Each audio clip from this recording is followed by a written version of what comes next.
Good afternoon, baseball fans, and welcome back to Dan's Vintage Baseball PC. Do not be fooled by that fancy name. It's just me and some friends talking about baseball cards. And hey, look, it's a new card room. So I mentioned this on my last video that I was going to move everything from one section of this apartment to another section of this apartment.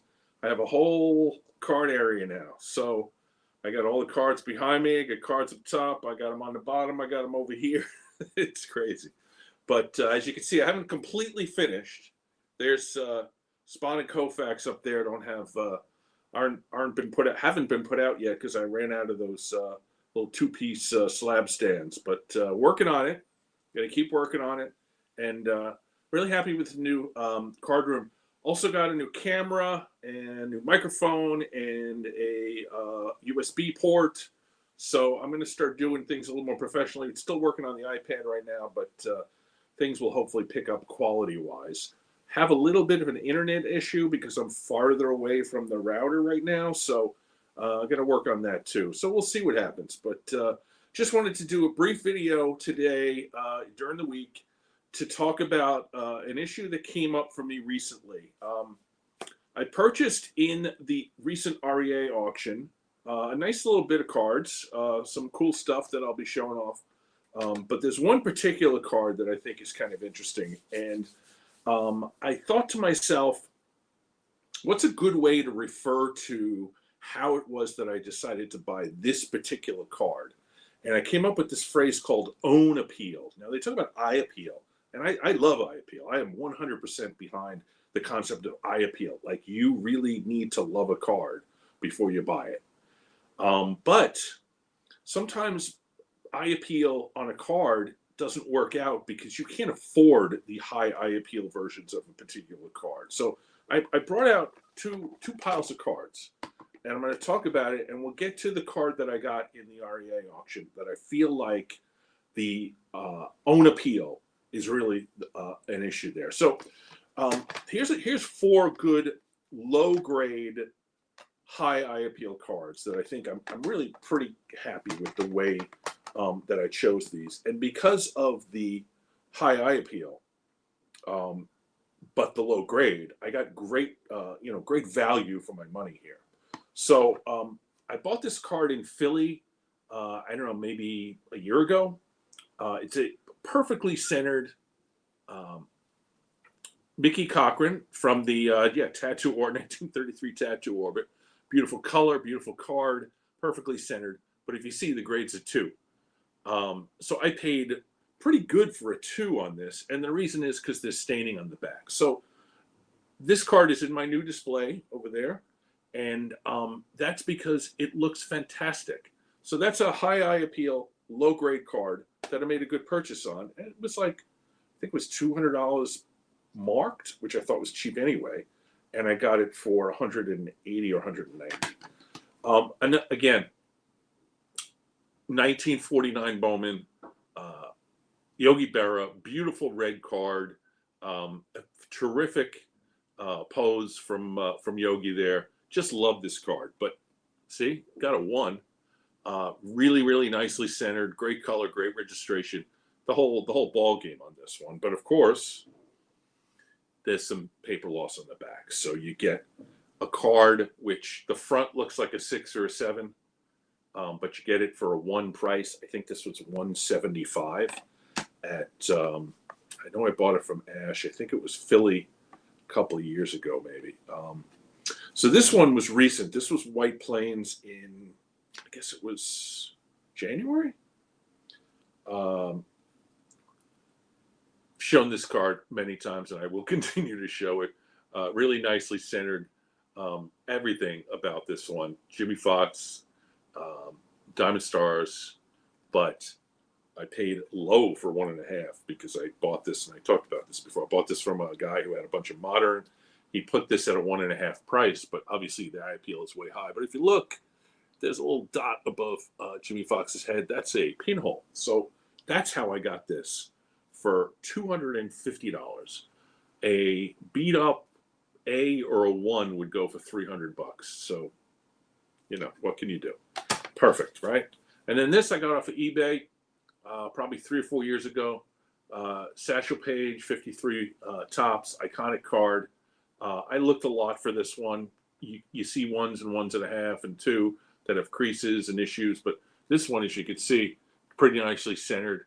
The red over here is not bad, but if you looked really closely, a couple pinholes on the top. So these are good examples of how you can buy iconic, excellent cards with beautiful front eye appeal for very low prices because there are issues with the card. But you can't always do that. Sometimes you don't have that option. And the reason you don't have that option is because I'm not made out of money. And if I'm going to have a very large collection, I can't spend comic card numbers on some of these cards in order to get them. So a good example of this is the REA auction maybe 2 years ago. I collect Boston Braves. They're over here, 1914 Braves. I love Cracker Jack cards. 1914 Cracker Jack cards are very, very expensive and getting more expensive.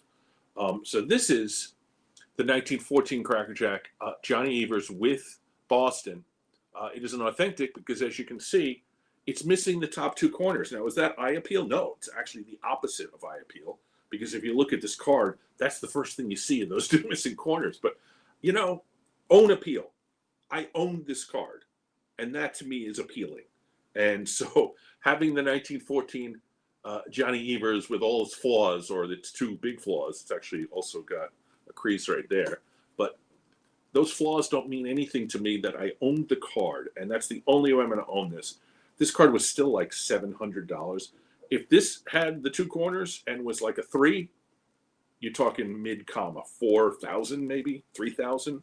But 800, 700, 800 with the premium. And so now I have Johnny Evers. 1949 Leaf, Warren Spahn. You can't really see it, but, well, you can see that the color is washed out a little bit on this one. The registration's pretty good. Centering is obviously off. But if you look really closely, there is a crease that goes right across here. So this is obviously a 1. This card in the back of a Sirius auction, because Sirius front loads all the PSA cards and puts all the SGC cards in the back, which is great because you then click SGC cards and you go to the back of the auction. This card was like $120 or something. A good 2 or 3 of this is like $500-600. So I owned the card. I got a great deal on it. Is it bothering me that there's those issues? Of course, would I like to have good eye appeal? Of course. But I own the card. And Leaf cards are hard. They're getting more expensive. Warren Spahn's a Hall of Famer. I collect him. I don't have them set up yet, but I will. So own the card. Last 2. 3-4 years ago, a friend was at the Houston show, and I asked him if he would look for me for Gehrig. And I was looking for Gowdy Gehrig in the $2,000 range. And I knew that if I got a Gowdy Gehrig in the $2,000 range, it would be a 1 and it would have issues. So I got pictures sent to me from Houston, and this is what I could get. Now, if you look closely, the edges are chewed away. There's some creasing, rounded corners. Eye appeal? Not really. High eye appeal? Certainly not. Own appeal? Yes. I have a 1934 Lou Gehrig, a card that I've wanted since I was a child, in my collection, and it cost me $1,800. This card in a high eye appeal is going to be twice that, 3 times that. But so now I have this card. It sits in the front of my display, and I can look at it and say I own that card, and that is a beautiful thing to me. That's the appeal that we're talking about here. And I got one more, and this is the one that I got in the REA auction. There's an absolutely fantastic video done by my friend Alex, the Bowman 53 channel, about this card. And I will link to it, obviously, in the description because you got to watch it. It's just fantastic. It's sort of, takes this card, gives it historical perspective, talks about the player on the card, and just presents a beautiful way to present this card. And it makes the card, it romanticizes it in a way that you're like, oh, I have to get that card. And yeah, I kind of wanted this card before that, but after that video, I started thinking, I gotta get this. And so I looked around and I realized that, I may not ever own this card because this card is really expensive. And I looked up some of the, in VCP, some of the numbers. And if you get in the 2 and 3 range, you're talking $3,000, $4,000, $5,000, which I can't spend that on a card that's not like the top of my collection. So I saw this in the REA auction, and the numbers were low. And I ended up spending, the hammer price was, I believe, $585, and it brought it up to, with all the the premium and everything, it's like $680 or something like that. I did do my homework, and I did see a card that looked in this condition sold in an REA auction like 2 auctions ago for over $800. So I actually paid less than normal for this kind of quality. But anyway, it is the Christy Mathewson Dockman. It is a 1909 E92 Dockman & Sons Christy Mathewson, and you can see that there's no eye appeal here. There's a gigantic crease. It's missing a corner. It's beat up. It's a beater, as we call it in the industry. But this is one of the greatest cards ever made in the hobby, and to have this card in my collection, this is what I'm talking about when I talk about own appeal. I own this card. It came in the mail today. Actually, not in the mail. It came from FedEx today, from REA. I opened the box and I looked at it and I said, well, that's the card I bought. And now it's in my collection and it's going right over there, with all the, it's going, one of those sections it's going in.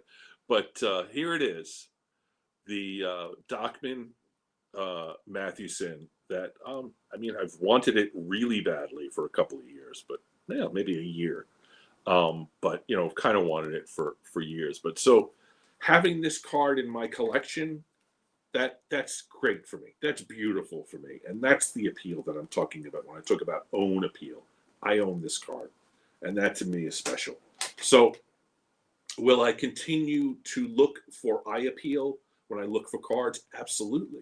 You want things like registration. You want strong color. You want edges that aren't chewed up. You want things that when you look at the card, you can say, that's a beautiful card, and I'm really happy I own that example.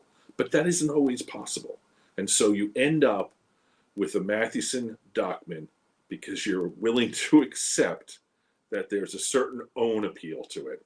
And to me, that's kind of part of the hobby that doesn't really get talked about very much. And so happy to have it. Happy to have my new card room, and lots of shows coming up. Going to adjust some things, new cameras, going to add some stuff and all that. But from now on, things are going to be a little bit different. Oh, I should mention one very big factor is that you can see the lights. That's like this like light that I have that's going on and off. Lighting is going to be an issue also, but no direct sunlight. These are out of the sunlight and will be in the dark pretty much all day.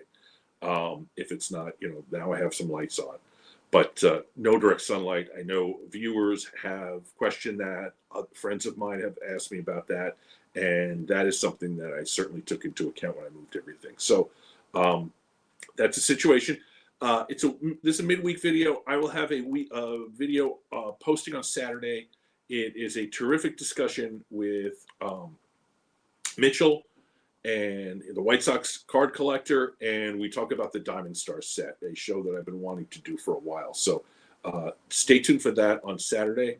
But so I have to reach all the way over here to turn this off. I know people hate that when the guy reaches over. I don't know. Maybe I'll try to change that too. But anyway, take care, folks.